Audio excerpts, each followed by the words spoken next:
Oh, hello, good evening. Hopefully, you guys are able to be tuning in here. Welcome to Oxford Big Questions. My name is Chris. I'm a member of the Oxford Christian Union. And yeah, I am so excited for this evening.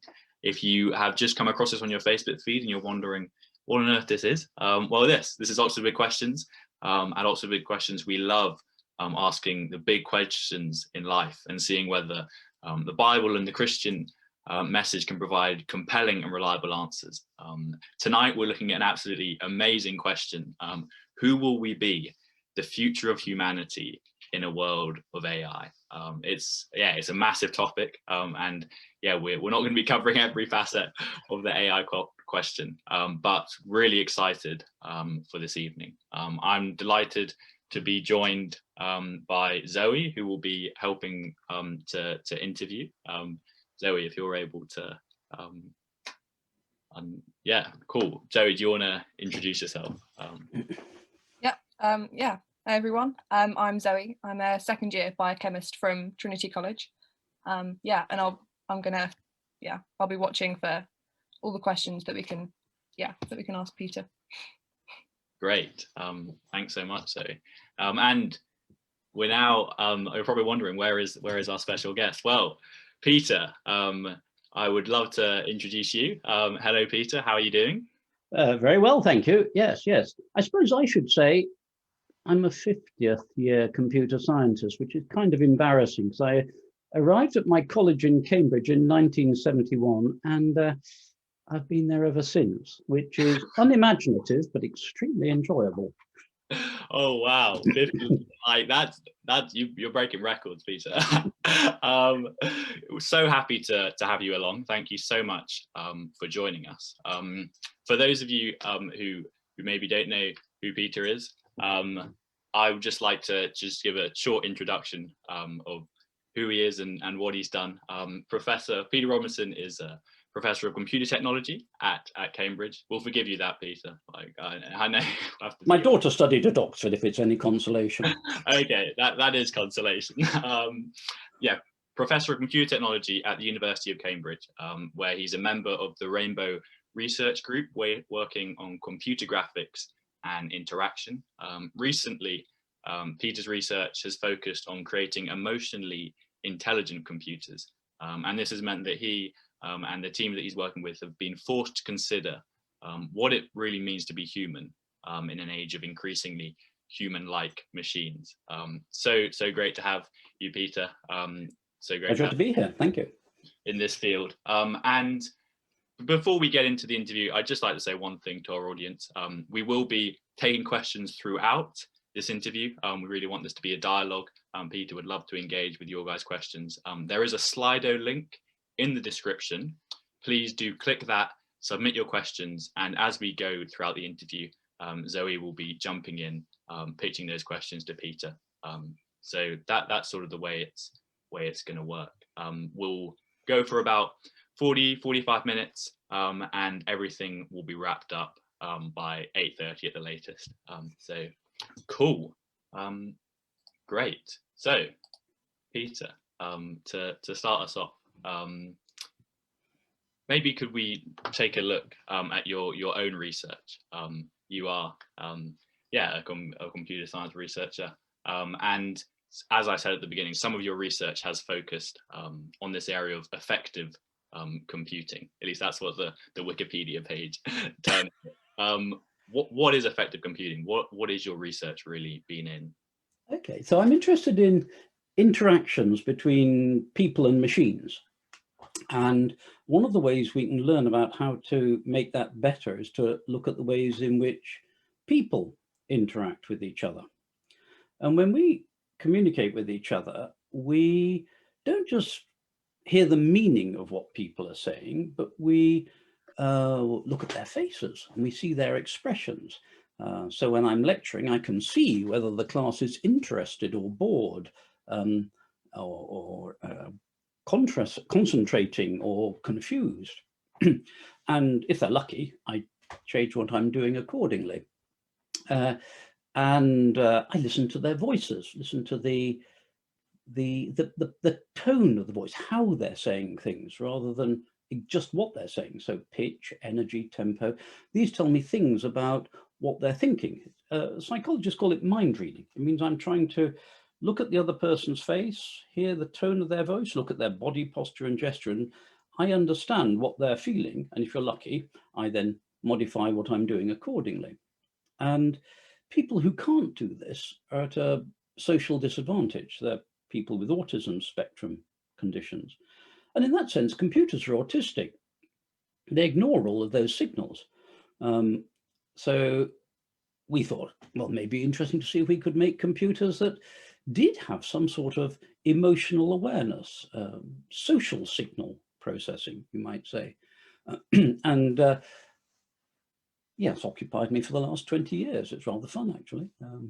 It means that you know that the extrovert computer scientist is the one who looks at your feet rather than his own when he's talking to you.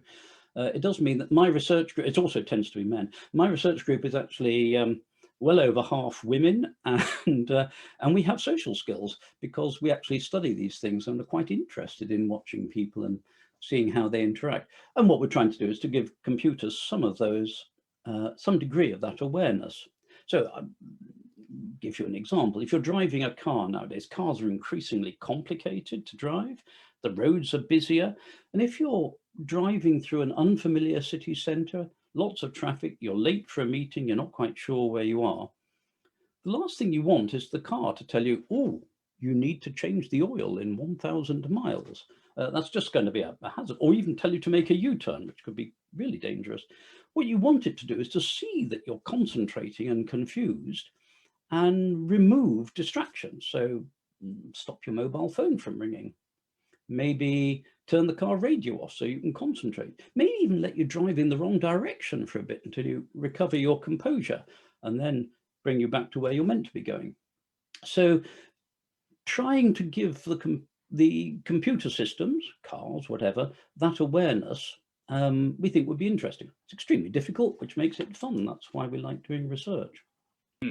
And you talked there about the car sort of telling, understanding the emotion of the driver.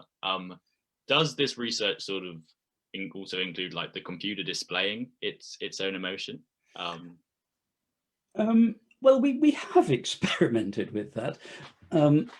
So and the same channels are available. I've actually done, we spent a long time analysing, or initially facial expressions, which incidentally is an area that Charles Darwin studied in the 19th century. He was interested to know if there was a universal language of facial expressions, because that would support his theory of evolution, because it would clearly give you an evolutionary advantage if you shared this secondary channel of communication. And so he actually analysed facial expressions and identified which muscles corresponded to various emotions, as he called them, things like anger, disgust, joy, fear, sadness, surprise, things that actually are quite visceral. And it turns out they're pretty well universally expressed across the world, which is quite interesting, actually. So we built systems that could analyze those. Actually, we worked with a Cambridge professor in psychology called Simon Baron-Cohen. Oh, actually, sorry, since the New Year's Honour List, Sir Simon Baron-Cohen, who does research into autism. And he's been particularly interested in why some people can't understand these emotions, and has done a lot of work for trying to help people with high functioning autism understand emotions. And part of that involved collecting videos that they could use for training. So we use those for training our machine learning systems. So we did that, and we did the speech and so on. And then eventually we thought, well, it would be fun to try making a robot. Would people communicate better with a computer if it had an emotional reaction to them? So we did a number of experiments. The first one actually was, we got a robotic chimp because it was cheap. and people had a conversation with it. And by remote control, we made it either make random movements or nod at appropriate times and smile, which are about the two muscles, if you like, that we could control. And they preferred the conversations when it reacted, even though they knew it was, well, at best a chimp and fairly obviously a dummy. So we thought, well, that's interesting. How realistic does it have to be? So we built or commissioned from an American company that makes animatronics for Disney, an extremely expensive robotic head to do these experiments. And it turned out to be actually a complete disaster, I have to say. It was really quite realistic when you looked at it until it started moving. And the movements we never managed to program exactly. This thing's got 24 motors inside its head, animating the prosthetics. And people could see that it wasn't quite natural. And they just made them feel queasy, frankly, talking to it. So that was substantially useless for research purposes, but brilliant for publicity purposes. It turns out if you have a robot, people will beat a path to your door to see it. So if I can just show you, show you a video clip. I do like video. The work I do lends itself to video clips. So one of the invitations to show this came from a Spanish television company. And here you see me and one of my postdoctoral assistants appearing on live Spanish television. This is the equivalent of the Graham Norton show in Spain. It goes out 4 nights a week. And it has a 5-minute science section in the middle, and they must have been running short of things to do. So we were invited in. Here you see the robotic head, and you can see it's weird, frankly, but everybody who sees it thinks, wow, amazing, it looks like a person, which is really strange, actually, if you think about it. And that says something about people. We want to imbue it with humanity, even though you can see, well, it's not very accurate. I might add, some of my other research assistants said, so you're going to take an experimental face tracker, an unreliable robot, and take it on live television. Well, what could possibly go wrong? To which I said, it's in Spain, no one's going to know. Actually, it worked perfectly, which is amazing. This man is the host of the show, who after 2 minutes rehearsal in the afternoon worked out what we programmed it just to copy his facial movements, and he worked out what would work and what wouldn't. So he moved very slowly, very deliberately, simple gestures. Looks terrific. Bless him, he was a nice man. And we had a very nice day out in Madrid. Yes, so anyway, do I think humanoid robots are the future of anything? Well, not really, I think. It turns out what we learned from that was much more about people than about machines. And what it told us is that people like to see machines as if they were reflections of themselves. And so people see a person there, even though it's a really appalling imitation of a person. Curiosity. There we go. So, yeah, no, that's really interesting. And as you said, you don't think that humanoid robots are necessarily the future. Do you think there's a possibility? Do you think it's maybe some far way into the future? Well, I think humanoid robots is perhaps the thing that we shouldn't be thinking about. I mean, sorry, I beg your pardon, you asked the question. It's a good question, and they're great for marketing purposes. The Japanese, for some reason, are obsessed with them. They had a hotel that was entirely staffed by robots. It wasn't a huge success because they kept on having to ask people to push the buttons in the lift for them and things like that when they were going to rooms. Sorry, that's not actually true, but they did have a hotel staffed by robots, and it wasn't very successful. And people just sort of, it has a novelty value, but very little practical value. Now, actually, a good question to ask is, well, what is a robot then?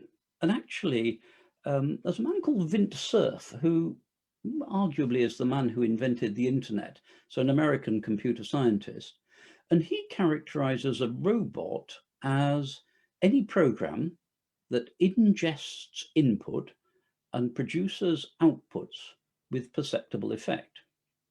So any program that monitors its environment and can have a physical effect on it. And that's actually a much more interesting definition of robot. It doesn't need to look like a human. Increasingly nowadays, it's invisible. So it's things like the global positioning system that drives our car's satellite navigation. It's things like the mobile phone network, or perhaps more worryingly, it's things like automated trading systems in the bank that do trades at thousandth of a second or less time, and with no human intervention. And that's a very dangerous thing. It's also things like the control system for the Boeing 737 MAX, dare I say, is a robot, and that clearly was dangerous. And it's things like Facebook, which actually uses this sort of artificial intelligence to work out what it is it has to show you in order to secure more advertising income. And that means getting you to engage more, so it shows you things that you're likely to like, and that also gives it growth in customers, so more people watch each advertisement. And they're using these sort of artificial intelligence techniques to do that. Now, do we think of that as a robot?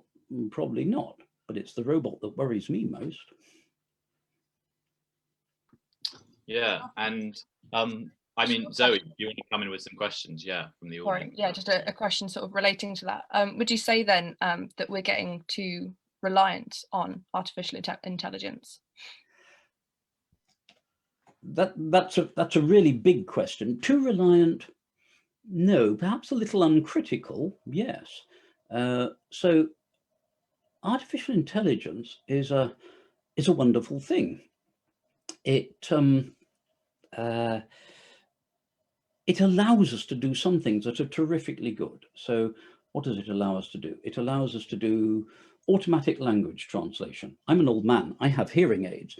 Better still, they have Bluetooth, so actually I can listen to the radio while I'm in a boring meeting. But actually, because they got microphones and they play into my ear, and they got a Bluetooth connection to my phone that has a internet connection, they can do language translation for me when I'm in a foreign country. Well, that's kind of cool, actually. I mean, for those of you who are fans of The Hitchhiker's Guide to the Galaxy, it's here. And there are other things that we can get with artificial intelligence. So medical applications are really wonderful. We can do diagnosis, I'm afraid, better than doctors. And I have many friends who are doctors. I have a brother who's a senior doctor in London. And the fact is, the artificial intelligence systems, because they can look at a much larger set of example cases when they're trying to make inferences about what might be going on, are getting better. And the extraordinary achievements of the people at the DeepMind company in London, set up by Demis Hassabis, dare I say it, a Cambridge graduate. I taught him. Didn't teach him much, frankly. He knew more than I did before he came on the course. But anyway, it was nice to meet him.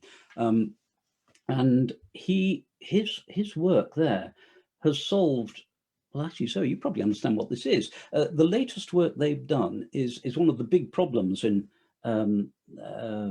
molecular biology, that is, given a chemical formula or something of a protein to work out how it folds. And they're now better than most people at working out these protein folding problems, which are going to be terrifically valuable for drugs. And of course, these sort of techniques are actually used in the construction of, well, actually not the Oxford coronavirus COVID vaccine, but the Pfizer one, or the BioNTech one, actually uses those sort of machine learning techniques and so on. So yes, terrific good, and then terrific harm. It can be used for, well, computer systems can be used for terrific harm, monitoring people, giving state control, and some of the unanticipated or unexpected effects of things like Facebook, the fact that it on Twitter for that matter, and I mean any social media, that they feed you more of what they know you like, which just amplifies your own prejudices. It's very bad for people to have their prejudices amplified. That's not a healthy position to be in. So that's a clear danger. I mean, there are, if you like, the dangers there are the dangers that you get in any profession. And they're the questions of motivation and competence. So you have to ask yourself, well, what was the motivation of the people writing Facebook? Making money. And were they competent? Well, yes, actually, they're pretty good at it. What about the people making automatic trading systems in the city, which arguably were responsible for the 2008 financial crash? Motivation, money. Competence, actually a bit marginal, it turned out, and they didn't understand something called control theory, which is why it went somewhat wrong. Boeing 737 MAX, motivation, yeah, trying to fudge their way around the regulations for licensing a new aeroplane, so saving money. Competence, well, actually it turned out in their case grossly negligent. And badly managed. So actually, if we just come back to the problems, they're just professional ethics questions and can be addressed by anyone who has an understanding of any sort of ethics. Great, thanks, Peter. And just picking up on some of the things you were saying there, especially talking about Facebook and the way they sort of use algorithms to influence and target advertising. To me, it seems that these are pretty effective because human beings are in very much the same vein. They're sort of responding, they follow patterns of behavior, and the behavior is quite predictable in a way that almost seems, I mean, algorithms can be efficient because of the way humans behave. And what do you think sort of at its core differentiates humans from artificial intelligence, like human intelligence from artificial intelligence? Because Yes. You're right. I mean, we're slower, and arguably, well, slower, maybe not as clever. I think it's understanding the difference between a simulation and the real thing. So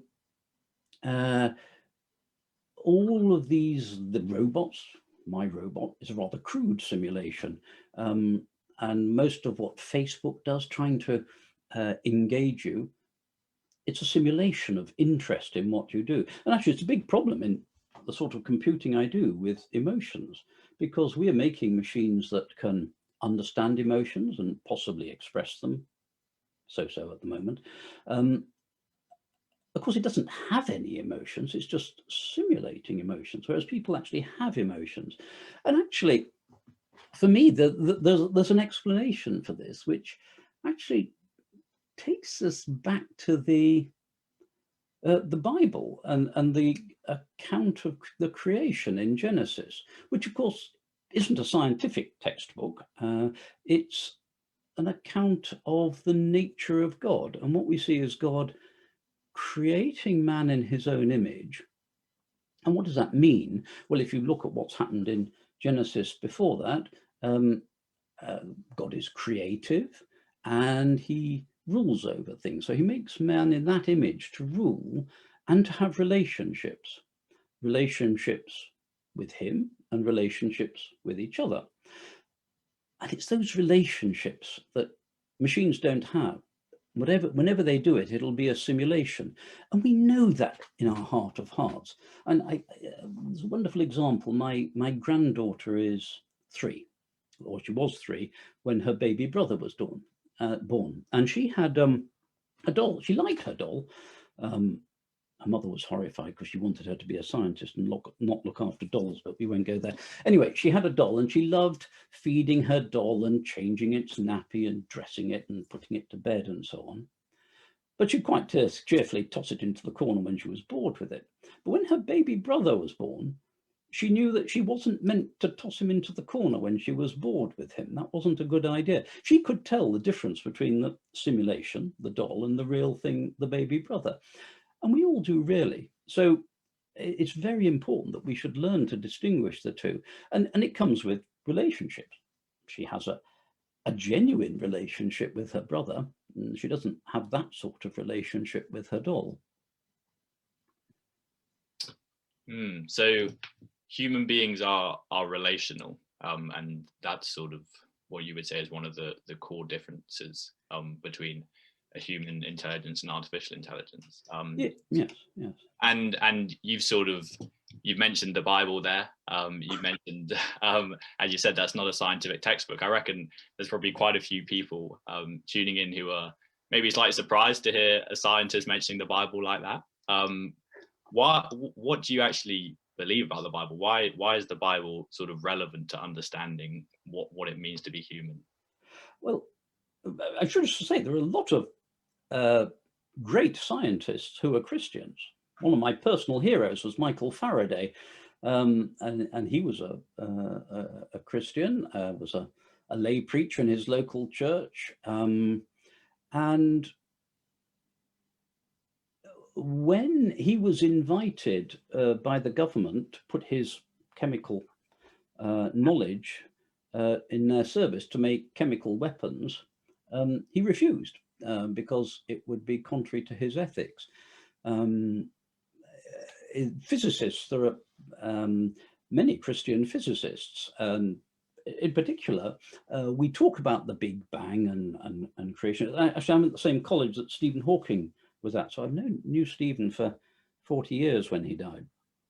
And yeah, we'll obviously be disagreed on some of these things, but there were some of Stephen's closest colleagues, I might add, who had stronger Christian views. And it's interesting that if you go back and look at the history of the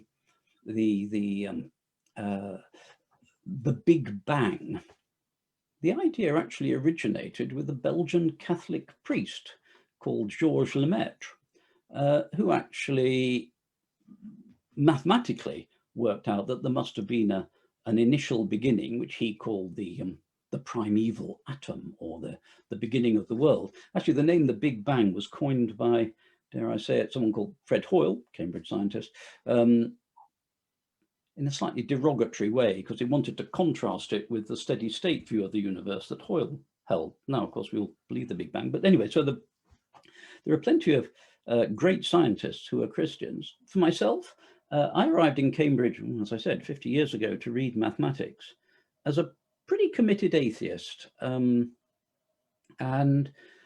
it was actually in the decidedly shabby late night college bar in the basement of one of our buildings that someone like you, member of the Christian Union, pointed out to me that my atheism was just as much a matter of faith as his Christianity, and suggested that I actually read one of the Gospels and look at some of the associated evidence. And I actually found that really quite compelling. It turns out that the Gospels are, the nice thing about the Bible is it's written by lots of different people.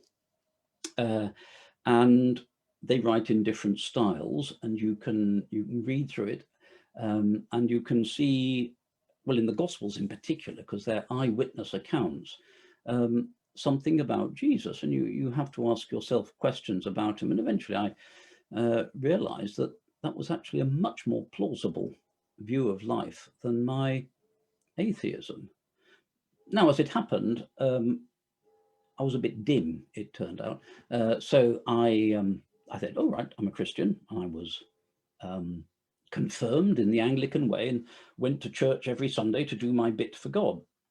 Oh, well, it was, until a few years later I got married, and my wife and I happened to go to a local church. And it was only there that I actually began to understand what Christianity really meant, which was that it was the gift of God, so it wasn't what I did for God on a Sunday that mattered, but it's what Jesus had done for me 2,000 years ago to reconcile me with God, that was what really mattered. And I began to understand the gospel of grace. I'm a very slow learner, so I'm still learning 40 years on, but I'm still totally convinced. Actually, my wife died about 12 years ago of cancer, and just before our 30th wedding anniversary. And you can learn a lot from watching a believer die well. She was absolutely confident of where she was going. And it was a huge inspiration to me. Slightly off-putting.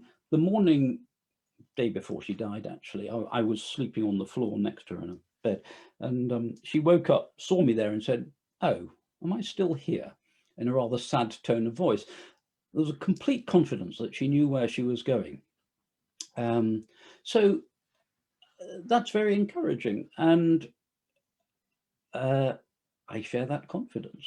So yes, life is a funny thing, but the Christian message, the more I read the Bible, the more it hangs together, the more I actually see that although it's written by lots of different people, it's a story of Jesus from beginning to end. Now that probably sounds weird. Most people don't think of the Old Testament as being about Jesus, but actually if you read it carefully, it is. And of course it's many different literary styles, so you mustn't try and read Genesis as if it were a scientific textbook, but you've got different sorts of writing, and some of them are poetry, some of them are history, whatever. And it's really helpful to understand what's happening in life and give confidence as life goes ahead. Sorry, that was a slight digression from technology, but I'm not unusual in this. No, thanks so much for sharing that, Peter. And I think I'm going to ask one more question, then I'm going to go over to Zoe to field some audience questions to you, because I think we've had quite a few coming in and we definitely want to get through them. But just sort of riffing off of that, one of the sort of, as I've understood, one of the main, you talked about motivations for AI, and I think one of the sort of sensationalist motivations, maybe so to speak, of creating artificial intelligence, is this idea that we can combine humanity with some sort of artificial intelligence and sort of create some sort of transhumanistic, almost immortal future. And there's just this quote that I'd maybe like to read you from the historian Yuval Noah Harari, who's quite famous now. He's written several books. I'm sure you've heard of him. But he says, humans don't die because God decreed it or because mortality is an essential part of some great cosmic plan. Humans always die due to some technical glitch. Every technical problem has a technical solution. We don't need to wait until Jesus comes back in order to overcome death. There's a lot there. I don't expect you to completely unpack it. But has your research into AI and the sort of sensationalist, like future predictions of what it could happen, has that affected your faith at all? No, not at all. A couple of years ago, I was at a conference and was speaking on a panel with a man called Ray Kurzweil, who is futurologist for Google. He's a very famous man. He invented optical character scanning back in the 60s. He's done a lot of brilliant computer science. And he was giving a talk about how we would soon live forever, because the pace at which we were improving the technology to extend people's lifetime was faster than real time. So we were extending people's lifetimes by more than 1 year every year that passed. So there were people around today, he said, who would never die. And I'm afraid on the panel, I said, I think that shows a singular lack of ambition. I don't want to live forever. The one thing I understand from the Bible, it doesn't say a lot about heaven, but I know that it's a great deal better than this earth. So, and then not actually, lots of people think, oh, goody, I'll meet my late wife and that'll be nice. Well, it will be. I'll meet a lot of other old friends, but it's so much better than that. And so actually, I'm really looking forward to that and interested in it. So I'm not interested in living forever. I don't know. I'm old. My father died a couple of years ago at the age of 95. And it was much older than he'd anticipated. It wasn't part of his plan when he retired. And here's my mother, sort of were each waiting for the other to die before they died, because I just thought it would be polite to let the other go first. And all right, he had a lot of technology helping him. So you know how it goes, you get hearing aids, and then you get a heart pacemaker, and then you, well, he was bedbound and his mind went. And actually, you might think that there wasn't much life left there, but there was. It was my father. I knew him and loved him. And so that's the relationship thing again. But extending his life any longer wouldn't have been doing him any favors. And I think we have to accept that. It's a very self-centered view. I want to live forever. I want everything to serve me. And actually, there's a bigger view available to us, and it just needs a bit more ambition, a bit more vision. Well, thanks so much for that, Peter. And yeah, we've covered a lot of ground already. And now, Zoe, if you want to maybe just take some time to go through some audience questions, either on the more technical side or some of what we've discussed recently. Yeah, please feel free to take it away. Yeah, thanks. Yeah, thanks so much. There's been some really, really great questions. It's not too late if you want to send something in on Slido as well. And do be upvoting as well questions that you particularly want answered, because they'll shoot to the top of my screen. Yeah, so I think this touches slightly on something you mentioned earlier, Peter. But so do you think that will we ever be able to sort of reach a point where AI can replicate a human consciousness? Yes. Well, what do we mean? What do we mean by consciousness? That's always the way to duck questions. There's a very famous radio program after the war called oh dear, where they had a group of people answering difficult questions, and one of the people on it always answered every question, well, it depends what you mean by. What do we mean by consciousness? We can simulate it, and of course, well, what is consciousness? Do we mean they're going to become original, sentient? I don't think so. And that's interesting, because it brings me back to this thought that we're very keen to make things in our own image. It's interesting, back in the Industrial Revolution, people made steam engines. So they then sort of thought of people as being glorified steam engines.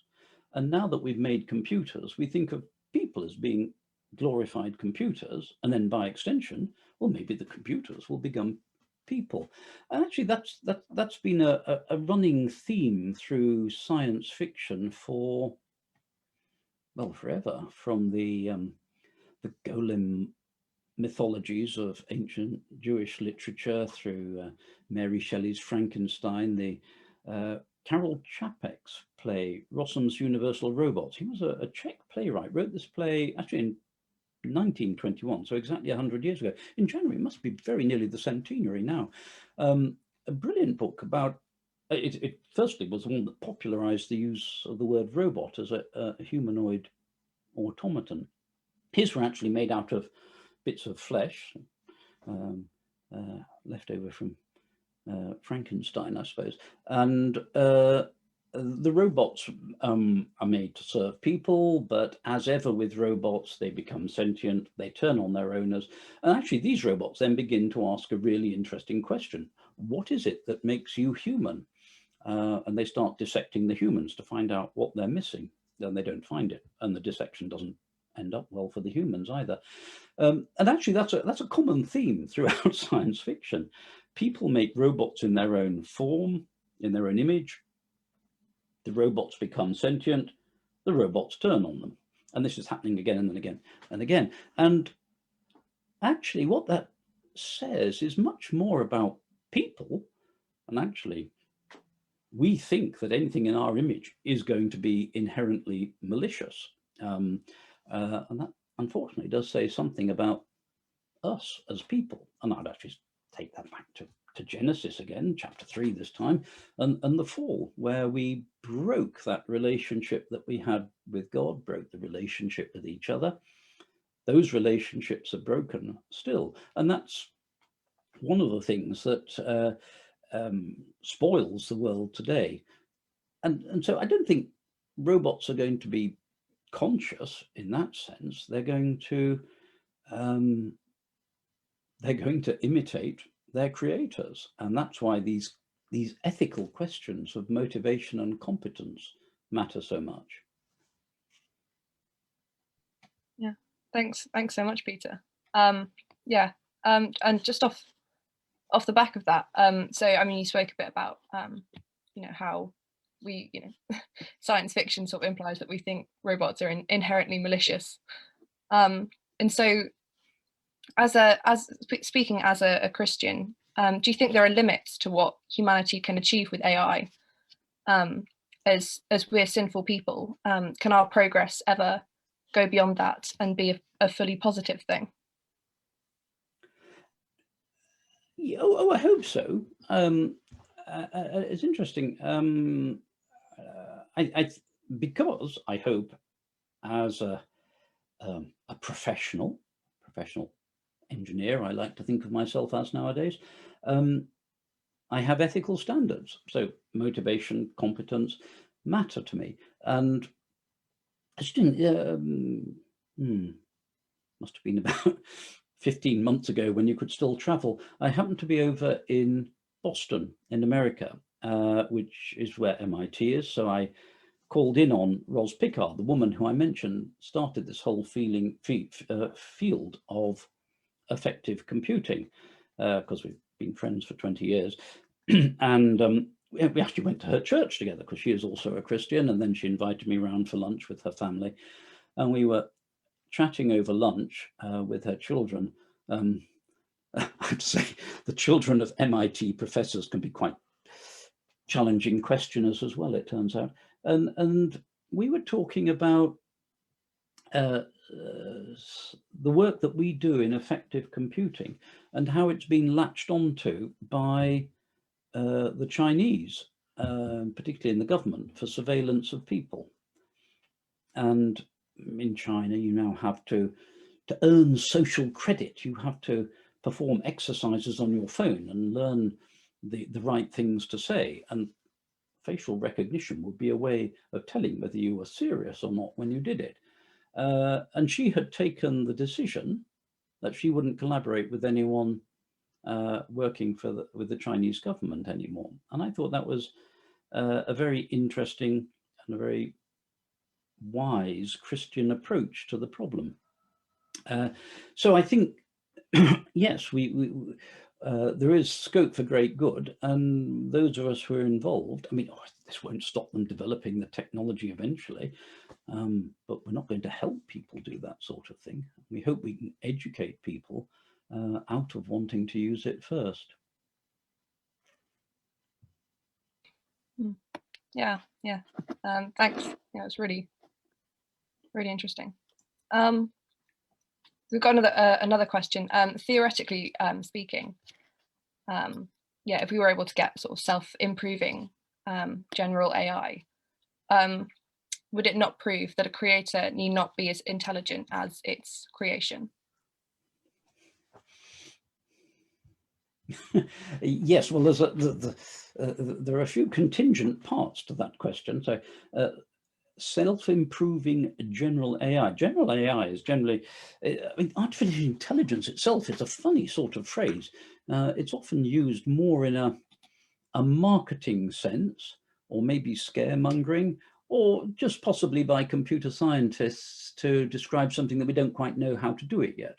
And when we do know how to do it, we call it something like natural language processing or computer vision. So general AI is like AI, something we don't know about, but general, so it's even bigger. So I'm a bit nervous about talking about general AI and improvement. We have lots of algorithms that improve things, but that doesn't necessarily mean that it'll get cleverer than its creators.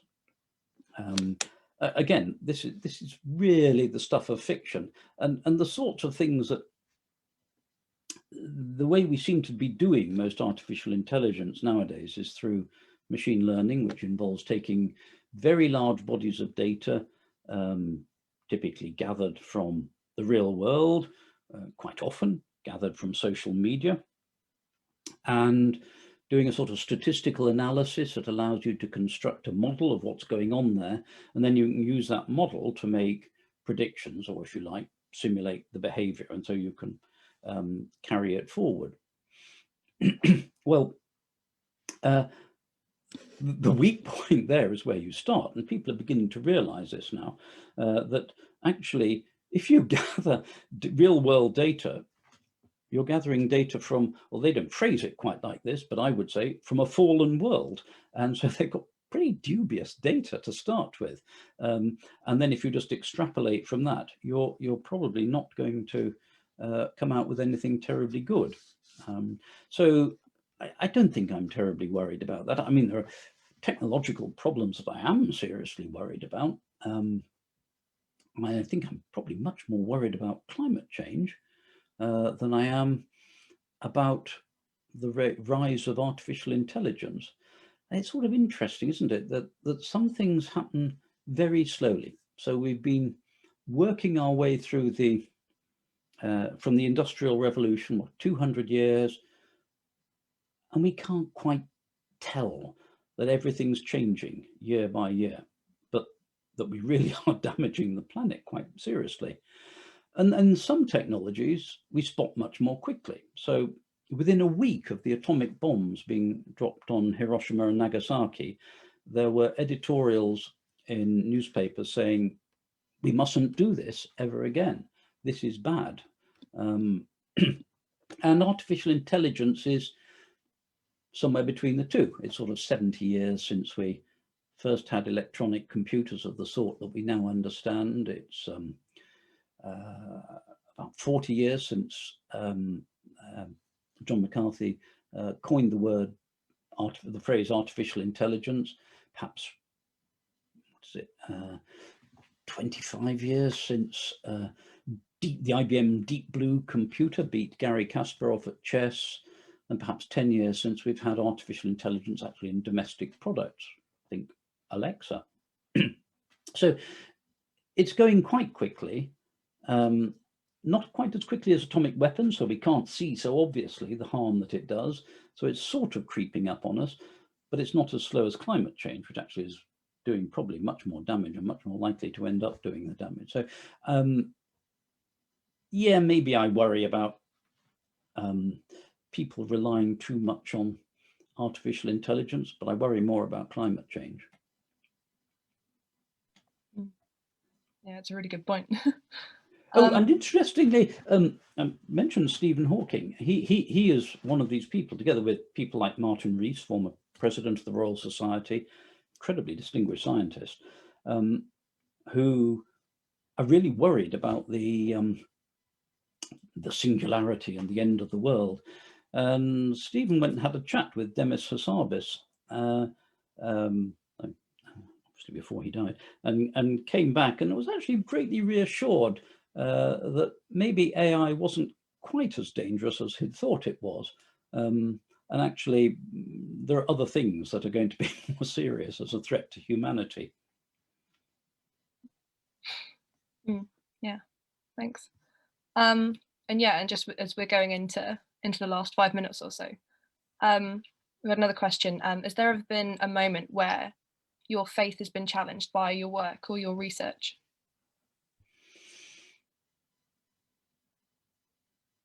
No, I really don't see any conflict. I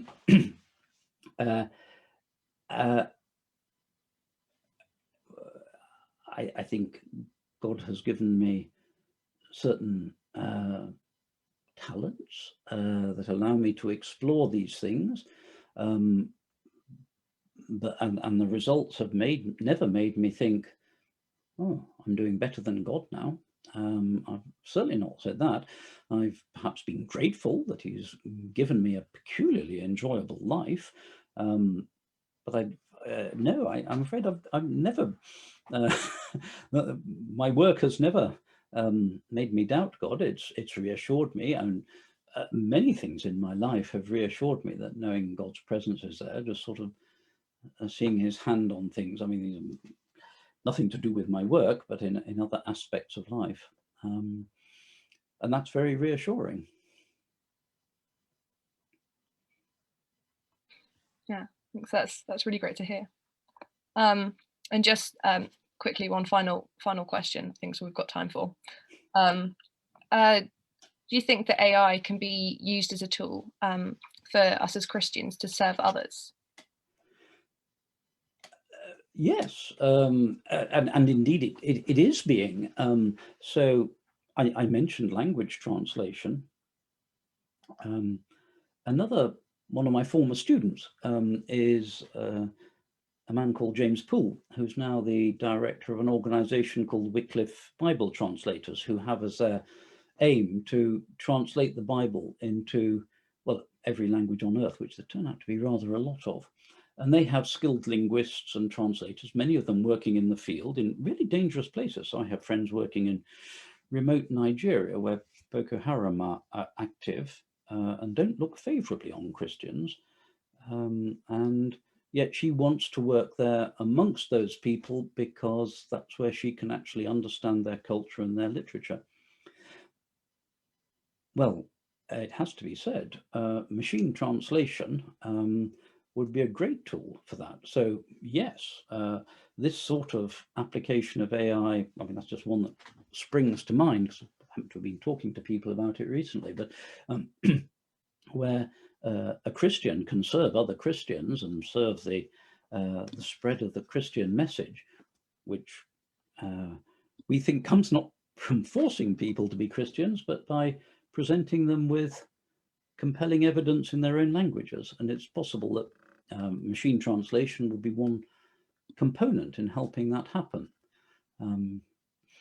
I mean, as a technologist, you know, another one of my students, incidentally, many years ago, another Christian student, as it happens, invented the webcam. He did it one afternoon when he was bored. We happened to have offices on the 7th floor of a building. The coffee machine was on the 2nd floor. So he pointed a camera at it, connected it to a computer, incredibly expensive equipment, but we had it lying around. So we could see the pictures of the coffee pot, so we'd know when it was full. And that told us when it was a good time to go down and get coffee. Well, we didn't think much of it. We thought that was quite useful. We get better coffee now. We didn't patent it or anything like that. And yet here we are. It's sort of at the root of all that we're doing now. And there are many ways that AI, as I say, can be that's a rather nice story because it's sort of a friend who did this and made nothing from it, which is rather lovely. And we're all using webcams all the time now. And the same will be true of artificial intelligence and the techniques that it brings. You know, as I say, language translation, protein folding, understanding the structures, all of these things. These are all things in the service of mankind. The way technology has been used to construct vaccines, wonderful. I mean, there are really good things we can do. The whole monitoring of the spread of the pandemic, all using computer technology, not particularly artificial intelligence. So there are many good things that Christians can be doing. So yes, they should be doing them. Great. Thanks so much, Peter. We've basically exhausted our time. We got through an awful lot. Thanks for answering all those questions. Thanks for engaging with us. It's been an absolute pleasure. A huge pleasure for me too. And I'm sorry, I suppose, I don't know whether you checked, but I can talk on quite a lot. So I'm sorry if I wasn't quite as concise as you would have liked in my answers. We could have got through more questions then, but doubtless there'll be more questions and you can always email them to me and I can see if I can try and answer them. Great, thanks so much. Just now addressing the audience, thanks so much for tuning in. Hope, yeah, that was an interesting and insightful evening. We covered a whole host of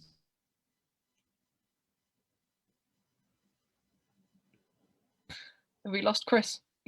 I fear we have. You better take over, Zoe. So much for technology, eh? Well, yeah, well, what an ironic end. But yeah, thanks. We've covered loads. And yeah, I'm sure there'll be loads more questions that people have. I'm just checking my phone to see if Chris is messaging me with anything I need to say. While you're doing that, I'll tell my technology failure story. Of course, we were interviewing admissions candidates over video conferencing last or just before Christmas. And we were very nervous that students in schools and at home wouldn't be able to get the technology working. They were all fine, but me and my co-interviewer, we both had our internets, which had been wonderfully reliable for 9 months of lockdown, just vanished completely. So I had to suddenly turn to my mobile phone to do interviews. Anyway, yes, it's like that. It's a well-known effect in computing that the more important the occasion, the greater the failure. So there we go. Congratulations. It's obviously a very important evening. And Chris, I think, might be coming back. You may or may not be.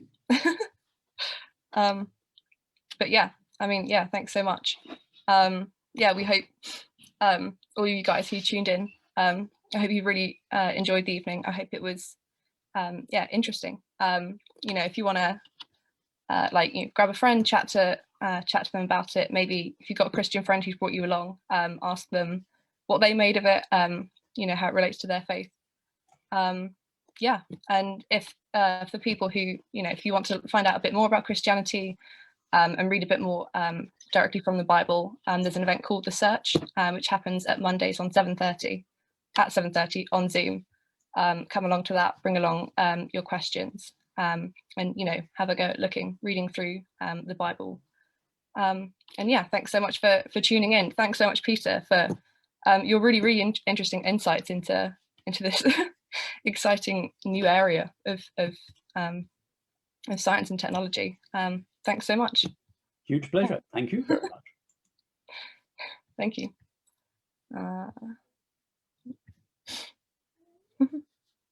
I'm not entirely sure how to stop being live. I warn you, I could talk on indefinitely if you give me half a chance. Oh, my turn to have a go at technology.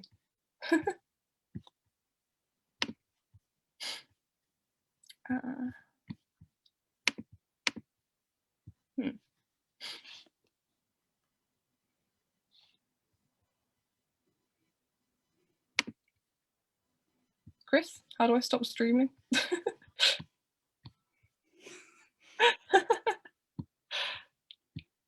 We do love technology. Oh, he's gone again.